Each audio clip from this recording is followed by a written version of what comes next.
Today is day 65 in the search for Nancy Guthrie, and there is some new news that just came down a little while ago. TMZ is now reporting that they have received yet another ransom note, and they're giving some very specific details of what that note said. I'm going to get to that in just a second.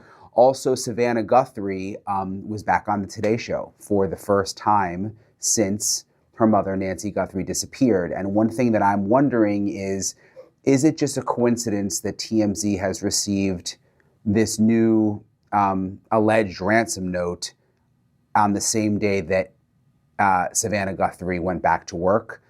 Look, I don't know if this ransom note is real. I think most of the ransom notes have been fake. I think that TMZ has overblown a lot of these notes. And I'm going to get to exactly what it says in a second. But I have wondered if when Savannah Guthrie went back to work, would that spark new interest in the case? Would that spark whoever did this to somehow do something differently or react differently? So it's something that's kind of been in the back of my mind. I was wondering if there was going to be some kind of development today. Everything changed again when a new message surfaced, another ransom note, but this one felt different. According to reports, the sender claimed to know exactly where Nancy was and who took her, demanding half a Bitcoin in exchange for the information. At first glance, it sounds like a breakthrough, but the deeper you look, the more complicated it becomes. This wasn't the first time this person had reached out. In fact, they had been persistently contacting media outlets, not law enforcement, which already raises questions. Why go through the media if your goal is money or secrecy? What makes this even more unsettling is the timing. The note appeared on the exact same day Savannah returned to television for the first time since everything happened. After weeks away, she steps back into the public eye, and suddenly this message appears. Coincidence? Maybe. But in cases like this, timing often matters more than people think. If someone is watching closely, emotionally invested, or even obsessed, a moment like that could trigger a reaction. There's also the issue of credibility. No proof was provided, no direct evidence, no verification, just words and a demand for payment. And yet, the persistence of the sender makes it harder to completely ignore. Are they desperate, manipulative, or do they actually know something? Right now, it sits in that uncomfortable space between possibility and deception. And that's exactly what makes it so dangerous, because even false hope can pull an investigation in the wrong direction.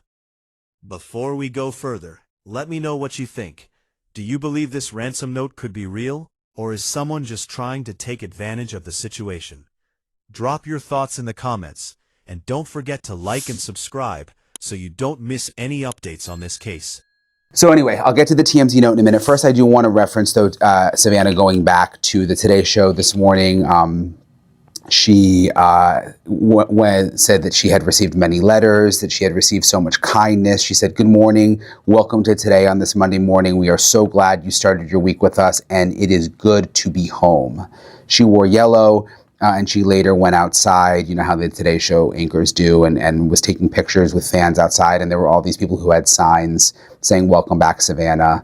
And there was no real direct mention of Nancy Guthrie or of the investigation or anything, but it seemed emotional, obviously, with her first day back after everything that she has been through, and was obviously took an enormous amount of strength. And she has just been really incredible through this entire thing, in my opinion.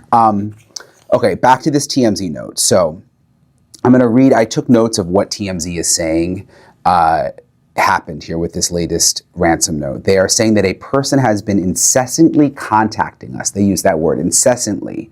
That they received another letter saying, "I know where her body is and where the kidnapper is. Give us half a Bitcoin and I will tell you." And again, they were saying this person has been very persistent. This is someone who has contacted them in the past, wanted to make clear they have nothing to do with it, meaning Nancy Guthrie's disappearance, that they've been out of the country, but that they know who the kidnapper is and where the body is. And Harvey Levin, TMZ, says that they forwarded the letter to the FBI. He said, my spidey senses say there is something about this guy. So it doesn't seem like he's totally discounting the letter.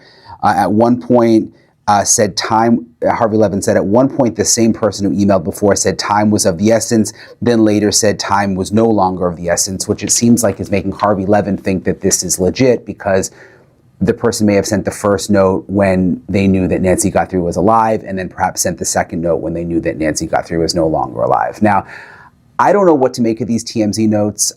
I've been skeptical. I mean, are they just looking for attention? They make a good headline for TMZ every time they report on one of these. But again, I think the timing is interesting that this is coming on the same day that Savannah Guthrie is back at the Today Show. And I think it's interesting that Harvey Levin is saying that his spidey senses say there is something about this guy. I also think you have to remember that Savannah Guthrie said when she did her Today Show interview that she believed that 2 of the ransom notes were perhaps legit, which actually surprised me. That was probably the most surprising part of the interview for me because I did not think that she was going to say that. I just assumed that they realized that none of them were legit, but she said she believes the 2 are legit. And now we have this new note reportedly coming from TMZ on the same day that Savannah Guthrie is back to work. I am joined now by Joe Giacalone, a retired NYPD sergeant. He's been involved in a ton of criminal investigations and cold cases over the years. Joe, thank you so much for joining me. Really, really appreciate it, sir. Thanks for having me on, Brian. I first want to ask you about this new development within the last couple of hours. TMZ reports that they've received another ransom note. I've always been a little skeptical of the ransom notes, especially from TMZ. Like, are they just trying to get headlines? But I was just reading through what they said. Harvey Levin said, my spidey senses say there is something about this guy. He's written them before. He's been very persistent. He doesn't claim to be the kidnapper, but says he knows who that person is and where the body is. I mean, what do you make of it? Well, listen, law enforcement's going to have to try to track down anything they can on this. Like you said, I've took the ransom stuff with a grain of salt from the very beginning because it was unlike anything we've ever seen before in history and textbooks or what have you. So, listen, they have to do this as part of their investigation, but there's always been a couple of investigations, tracks going on here. Your ransom, stranger kidnapping, family members. I mean, all of these things happen just about in every investigation. So, it's just another thing that they'd have to concentrate on and quite frankly, probably waste a lot of time trying to figure out what exactly is happening on that end. With Savannah Guthrie going back on the Today Show this morning, though, I had always kind of wondered in the back of my mind when she decided to do that, would that have an impact in the investigation? Like, would that spark someone new to come forward? Or if it was like a obsessed Savannah person who did this, would they be sparked to send a new note or something? So the timing is kind of interesting that the same morning she goes back to work after more than 2 months, TMZ suddenly gets a note. I mean, what do you think of that? Eventually, she had to go back to work. All right. I remember standing at a homicide a long time ago at a scene and I remember the detective next to me saying, hey, Sarge, you know what? Life goes on, right? And things just happen like this. But yes, I think the best thing for her in her own, for her own mental health and overall health is to try to get back to some sort of routine where she goes back to work and does something that she loves to try to keep her mind off of this, because I'm sure she's basically losing her mind in so many aspects about what's going on with the investigation, worried about her mom and her health and everything else that goes along with it. We can only imagine what somebody would go through that kind of trauma. What do you think about the timing, though, of this note to TMZ on the day that she went back? Do you think that there could be a link there? I don't think so, but like everything else, if this is somebody who's just been trying to make, trouble, so to speak, then yes, sure, they would do this, take this opportunity because she's back on the news and everything else that goes along with it. But I don't know. I just hope that they figure out who this person is. And if they have real information, there's over $1 million in reward for this. So, come on. You don't seem that, just as the tone of your voice, you don't seem that convinced with these notes. No, I didn't. Like I said, I wasn't really a big fan of this ransom stuff from the beginning. And one person they did catch, right, that was trying to scam the people out of this. It would have rewritten textbooks, Brian, on how law enforcement handles ransom notes. I mean, they didn't go directly to the family; they go through the media, which is something we've never seen before. There's just some other things I just don't like about this. Right, the idea is to get the money and be able to give the person back, but that doesn't seem to be part of the equation when this thing first happened. And there was no proof of life ever, from what we know.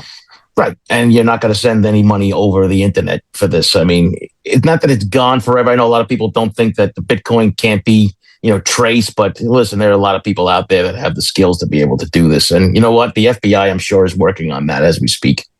Yeah, I sort of thought all the ransom notes were just made up. But then when Savannah did that interview with Hoda, she said that she believes that two of the ones that they received could be legit. So then I started to think to myself, well, wait a minute, if she's saying that, that's probably the FBI telling her that. So maybe some of them have been, real. Well, I mean, listen, the FBI is not going to tell the victim's family exactly everything that's going on. They might just say, like, this is what we got. We think it's credible. But law enforcement's job is to make sure they vet out all that information anyway. They're not going to come out and say this is nonsense and we're not going to even be bothered with it. So, you don't want to give people hope, but you also want to say, listen, we're taking this seriously. We don't know if it's real or not. And we're going to try to track it down and see if we can get you an answer. I mean, I'm sure that was kind of like the conversation that was going on. Yeah. And so we'll see where these notes go. I mean, again, I just wonder if TMZ thinks it's a good headline every time they get a note. But obviously they're saying that they're forwarding it to the FBI, and we'll just have to see how that plays out. I'm curious, Joe, it's now been more than 2 months. You did so much cold case work, and I don't want to call this a cold case yet, but if you were working this case, you received the file now, like, where do you begin? It's easy for me, Brian. I would just say I would be creating an international cold case task force, and we would be bringing in every agency that's within 100 miles of where this crime happened.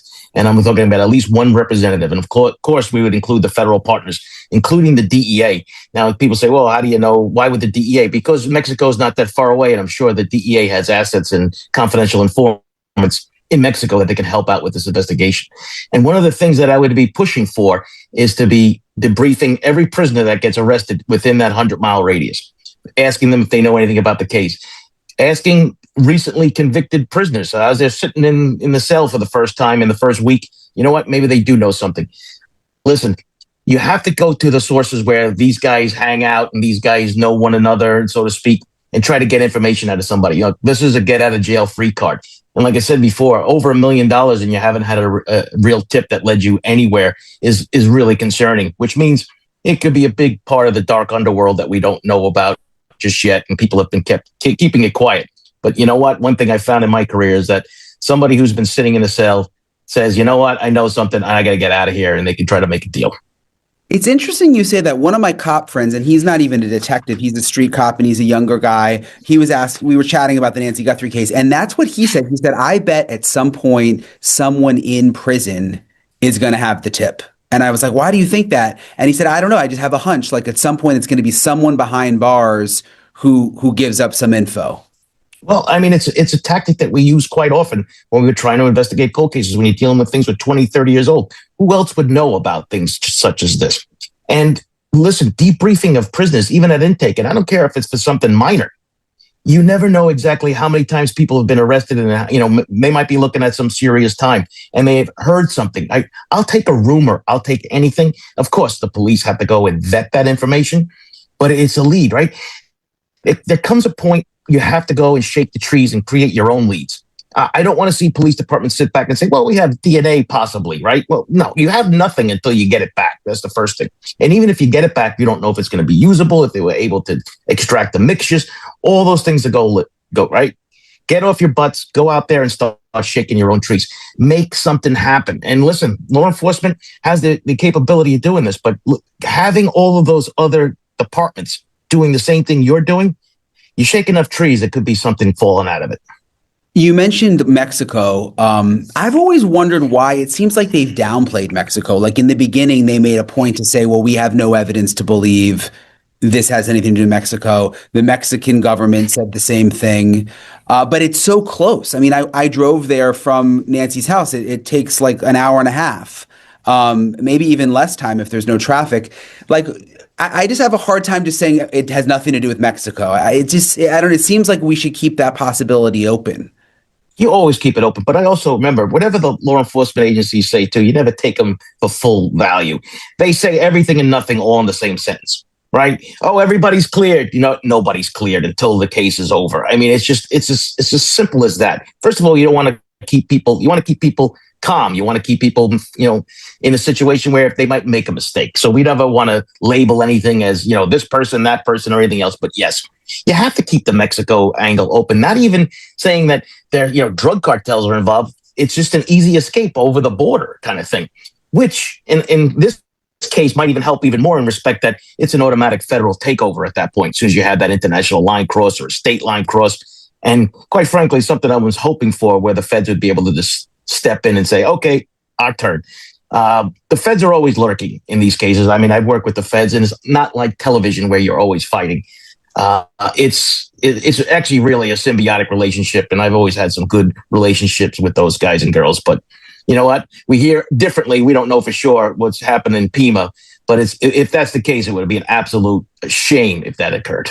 Yeah, so what I heard from sources is initially that there was an issue between the FBI and the local sheriff's office, that the sheriff's office wasn't sharing everything, that the sheriff has this longstanding beef with the FBI, and there were issues in the beginning, but now they have this task force, and apparently it's pretty seamless now. They're getting along. It's less about the sheriff and more just like the detectives and the FBI agents working together, and they've sort of straightened all of that out, from what I'm hearing.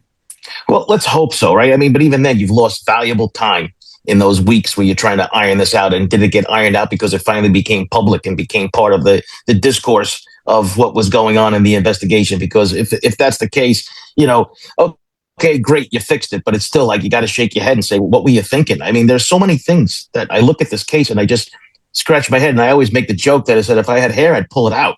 Because things such as not even holding the crime scene. I mean, there was no reason to let that crime scene go. I'll tell you right now, if that case happened in New York City, not only we would have kept the house, we would have cordoned off that entire piece of property, and we would have parked one of those big old temporary headquarters vehicle right on the front lawn. And I mean, we're talking, I haven't seen a line or a grid search or a zone search. I haven't seen any of that. I mean, you have people walking around like, on an Easter egg hunt. That's not the way you do these things. David dogs, why aren't we bringing them in? Why have they never brought back bloodhounds? They said that they did it in the beginning. They said canines. They didn't specify the kind of dogs that they brought in. I don't know for sure. I'm sure if you heard the type of dogs. But at this point, bring back bloodhounds. Let them sniff the clothing, the pajamas, whatever was left over, and see if we can get a trail, anything. But I mean, now we're talking months into this, and I just say this is like basic investigation stuff. And why wasn't it done? I don't think we'll ever get the answer for. I still don't understand why they cleared the crime scene that first time, because the family wasn't itching to get back into the house. I don't know what the urgency was in doing that. There didn't seem to be any pressure from the outside. Like I couldn't figure it out.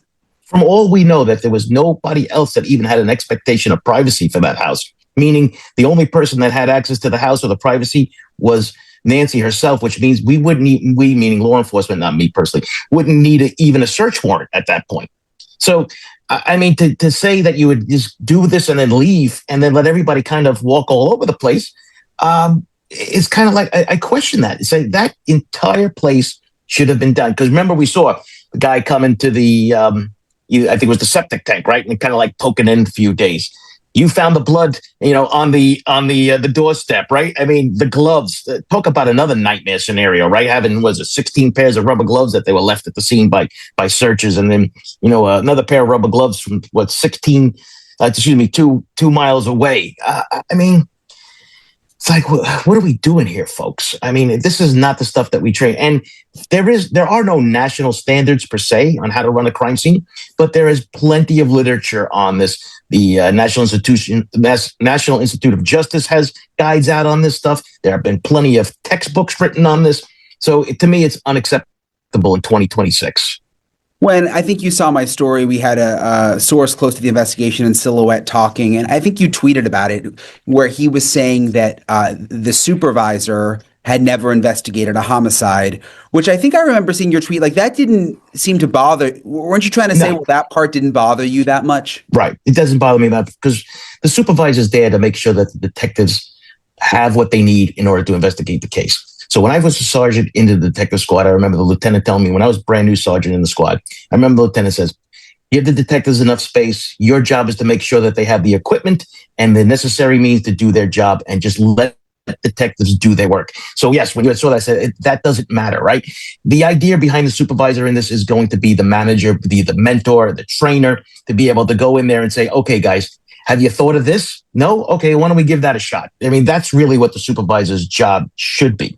But we're hearing all kinds of stuff about what's going on, like benching your homicide detectives or the people who had the skill sets already.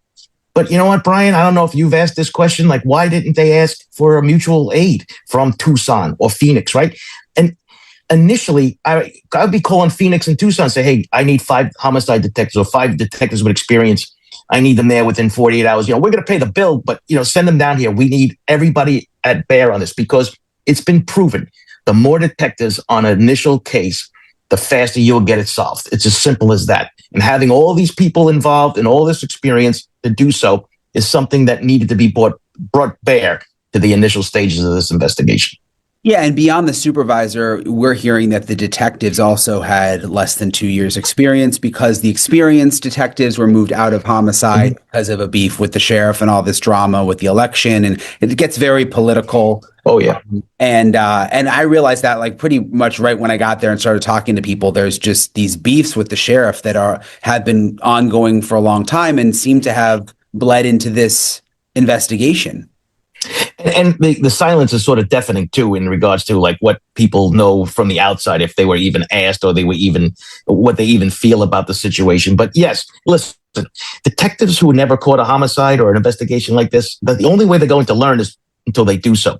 The idea is having that experience to help them move them along, right? Let them do the case. We saw something very similar happen in Moscow. If you remember, right, the detective there, he never really did the homicide.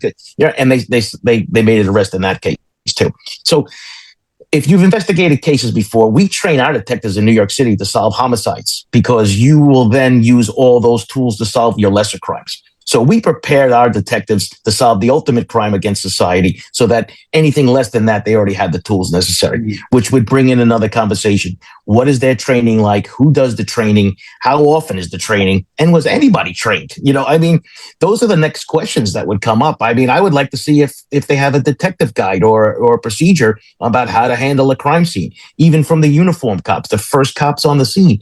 Listen, they often make or break cases. Did they hold the scene? Did they see any witnesses? Did they detain anybody? Did they notice something out of place?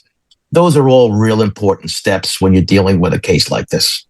Yeah, and I was in Idaho for the Moscow murders too, and I think the difference there was the police weren't saying anything, and we didn't know what was going on behind the scenes, but we just didn't know. We didn't know if they were busy, if they had a lot, if they didn't have a lot. With this situation, though, in Arizona with Nancy Guthrie, like we actually have sources telling us that they have nothing, that they have no suspect, that they don't have any good leads right now, that they're basically just, like the latest I've heard is that they're going to all the construction sites in the neighborhood and trying to get a full list of everybody who's worked these construction jobs just to go down that list and try to rule those people out. And apparently they're having a hard time because some of the crews are nervous to give up names and, like some people are in the country illegally. There's, issues there with all of that. But they're not to say that they're desperate, but they're, kind of like you said, shaking the trees. Like it seems like they're really shaking the trees. Where when I was in Idaho, they actually had like really legitimate stuff going on behind the scenes. They just weren't. They were closing in on Brian Koberger. They just weren't telling us that. Whereas they're not closing in on anyone from what we know in Arizona. Right. And I kind of agree with that, so to speak, because you see these over $1 million worth of rewards, and we haven't seen anything that resembles anything of reports, except for, remember in the initial stages, and you were part of one of those where they had somebody in custody, and they made the cardinal rule of saying, we have somebody in custody, right? You don't do that until after you vet out the information and who this person is, because it looks bad. I just wish that the sheriff, and I've seen this a number of times recently, would have just used a public information officer at the very beginning stages of this. When you have a major case like this, I want to see my police executive at the scene. I want him or her directing what should be going on, what assets they need, what, if they need cell phones or batteries or even just food to keep them at the scene going. That's what I want my executives to be doing, not sitting in front of the press conference. That's why you have a PIO, because as you know, Brian, these cases are dynamic and they change in the matter of minutes. And when you the executive say something, everyone expects that to be the truth, even though you're not lying, but you gave out bad information. Who can walk back the executive? There's nobody above you. That's why you have the PIO, and then the next person who's higher than them can step in and say, okay, we know we said this, but that was the initial thing. Now the investigation has shifted. This is what we found. We will keep you posted. And that's it. And instead, it turned into the mess that it has been. That's such a good point. The sheriff could have almost protected himself and his reputation. You use a PIO, and then it's kind of like, oh, we had bad information. It's more on them versus now you got the top guy making mistakes, saying things different ways. And then it like it is now, it's like, who can we trust? Right. And now every time he says something or every time he did something, nobody believes him. And that's part of the problem. But that's why we have PIOs. Listen, this whole incident management system technique has been in place since September 11th, where we have an incident commander and we have different sections. And one of those sections is public information. And that person is generally the public information officer.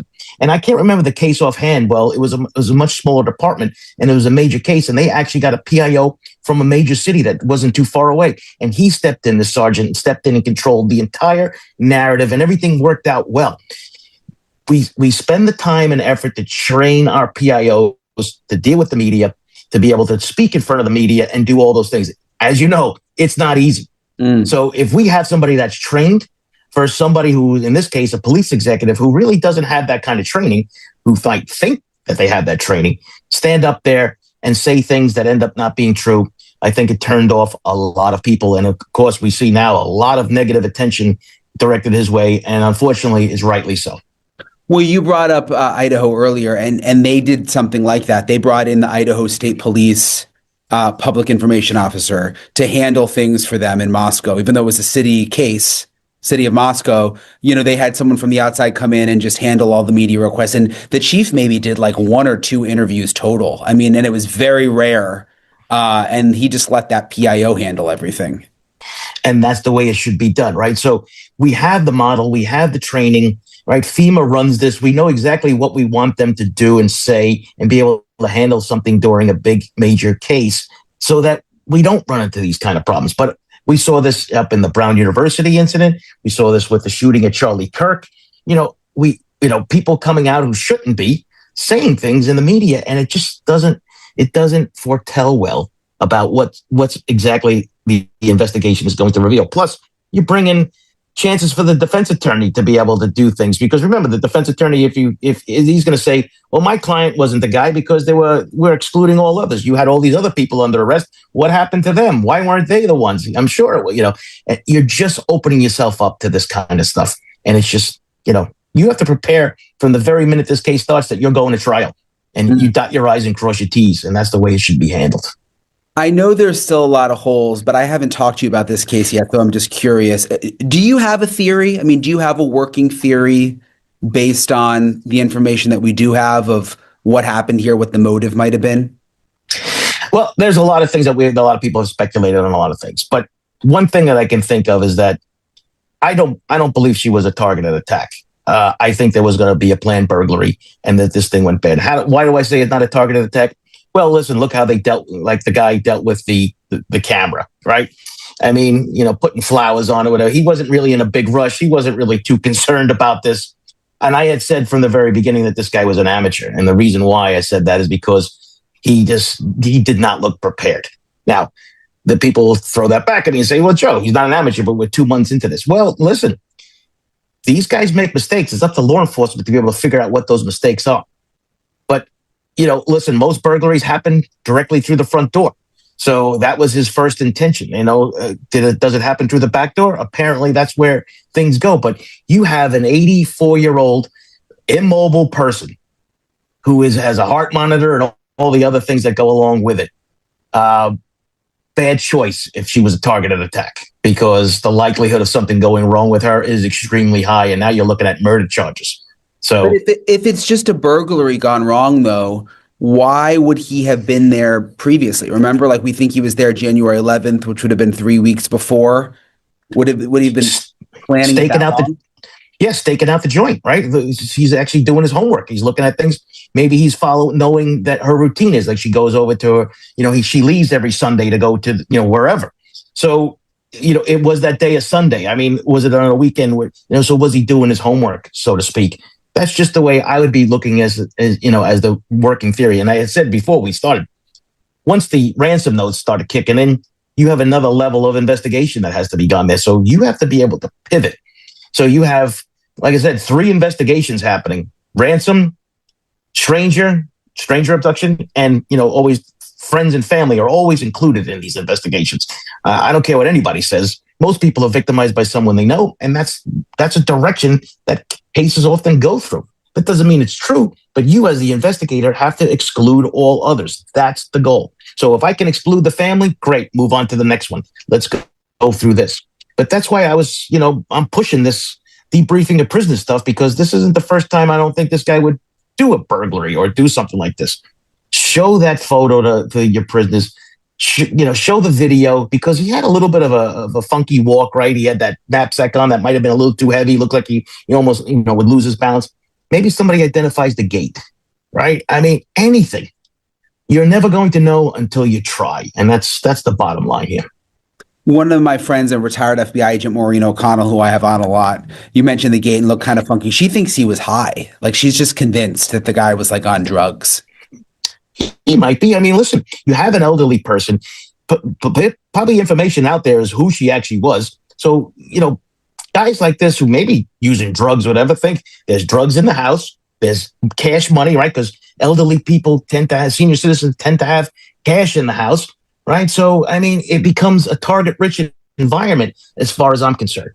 Listen, I don't have any background on this information. That would just be our working theory. And listen, this happens in every investigation. The detectives get together, you sit there and you talk, all right, what do we think of the scenarios?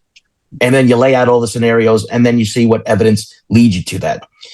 One of the things, maybe you have the answer to this one, Brian, I've been asking all along and no one's ever given me an answer. Was there a router in the house? Did they take the router? So why is that important? Well, if you have friends and family and acquaintances and the pool guy and all the other stuff, they connect to the Wi-Fi. And that Wi-Fi that router becomes a real record of who was there. And even if you don't have access to it, right? You go somewhere and it says, hey, there's a Wi-Fi here. It connects onto your MAC address or whatever it is on your phone or your watch. And people are going to turn around and say, well, he made her take off the wristwatch, the Apple Watch and the phone. Yes, because the word is out there that these things can be easily traced and trackable. So the bad guys know to get rid of these things now. It's unfortunate, but it's just a sign of the times.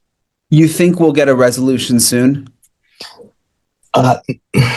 No. If you would ask me this question in the first week or two, I would say yes, because I was really hopeful when I saw the FBI coming in here and doing this, because it is it's not a mini department. People think like this is like some mom and pop sheriff's department. They have like 500 deputies in this department, and as far as the 18,000 agencies goes, it's huge, because most departments have fewer than 20 sworn cops. So this is a big department, but the FBI brings so many assets to bear. And, quite frankly, I wouldn't have mind seeing even the Secret Service coming in because of their cell phone data and technology and all the other things. Like I said, the DEA, because of the drug connections that they have in Mexico. So I would, look to further my federal partners in this thing and just throw it out there and say, maybe somebody didn't think of it. I don't know. I mean, I'm not saying I have the answers to everything and I'm the greatest and all that other stuff. I'm just saying this is what I would be. This is how my brain thinks. Even 14 years into retirement, when I first started this, I said I'd be doing this, and this as of right this second. Yeah, and you make a good point. People do think it's like some small little country department. There's 400 deputies. Yeah, a couple of hundred. Yeah. It's not a small department. Tucson isn't like some small place. It's a city. With the ransom notes, what are you looking for, as an investigator to see if they're legit? Well, it would be that direct connection to the family. They want the money. they don't usually, I don't think they've ever wanted a big production out of this. It's usually very quiet, one-on-one kind of conversation between them, the law enforcement agency, and or the family members to get the money, to come up with a scenario where they're going to drop off the victim and get and be gone with it.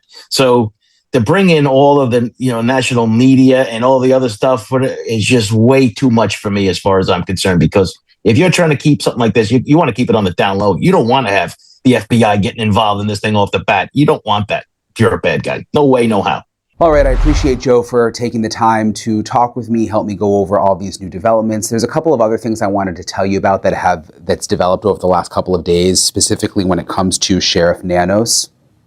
You guys remember the Board of Supervisors in Pima County has been investigating the sheriff. There was this whole controversy with him allegedly lying under oath and saying that he had never been suspended before, when actually at his last job decades ago in El Paso, he had been suspended a number of times. So the Board of Supervisors hired this legal team to look into the sheriff. There's also been allegations of ethical violations involving his opponent when he was running for sheriff, a woman named Heather Lappin, who also worked at the sheriff's office. And these allegations are that he was purposely punishing her ahead of the election and that there was election interference. So there's this new document that's come out where there are 3 different things that he was being investigated for. For bullying, it said that they don't have the evidence to support a finding. But then these 2, they backed up. Ethics, the preponderance of the evidence supports a finding that Sheriff Nanos used his authority and department resources for political gain. The evidence includes considering Lieutenant Lappin's political campaign in investigation and disciplinary decision-making, culminating in issuing a press release that included information obtained in his capacity of sheriff. So they backed up an ethical violation, basically saying that he put out this press release before the election against a woman who he was running against, who was also under him at the sheriff's office. And then also code of conduct, the preponderance of the evidence supports a finding that Sheriff Nanos violated applicable code of conduct rules by including confidential information in a press release about the reasons he placed Lieutenant Lappin on paid administrative leave for political gain. He did not maintain rules about courtesy and civility. So they upheld that one, and it says the sheriff's actions were found to be inconsistent with the listed policies. However, the sheriff is not subject to these policies as an elected official. So again, it just goes back to the fact that because he is an elected sheriff, they can issue these rulings, but there's really not much they can do in terms of getting him out of office because he is elected by the people. There, of course, is the recall going on behind the scenes, which I've told you guys about, where they're trying to collect enough signatures to try to have another election to get him out. So he's obviously been under fire from all different sides. There's also this new report that came out from Fox Digital over the weekend that he tried to bring a loaded gun on a plane and was going through TSA. I had that here. Accused of bringing a loaded gun to an airport security checkpoint. It was apparently in his carry-on bag. The sheriff wasn't charged, but he was required to secure the gun before continuing his travel. Just makes you wonder if it had been anybody else, would they have been charged or fined or something like that? But because he was the sheriff, maybe they just sort of let him go. But again, a loaded gun trying to get on a plane, that was kind of a shocking report. So those are the latest headlines from today. Got a couple of other things I'm working on this week that I'll keep you guys posted on. Again, I really appreciate everybody for all your support, for checking out the channel. Again, day 65 since Nancy Guthrie just vanished out of her home in Tucson, Arizona. So I hope that, and I still believe that answers will come. I just hope it's sooner than later. And my heart again goes out to the Guthrie family, and I just think of how difficult it must have been for Savannah Guthrie to go back to work with everything going on. So I'll keep you guys posted if there are any developments, and I'll talk to you guys later.